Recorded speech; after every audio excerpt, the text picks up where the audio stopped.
मुसलसल इजाफे के बाद सोने के भाव में बिल आखिर कमी रिकॉर्ड की गई है। सोने की कीमत में मुसलसल इजाफे के बाद 2000 रुपए कमी आ गई, जिसके बाद फी तोला सोना 3,18,800 रुपए का हो गया।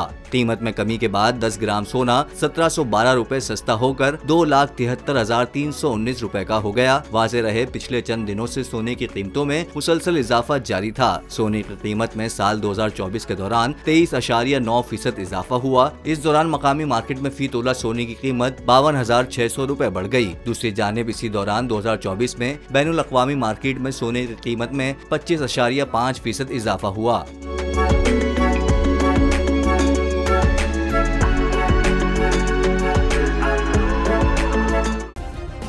सब्सक्राइब करें और बेल दबाएं ताकि कोई खबर रह न जाए।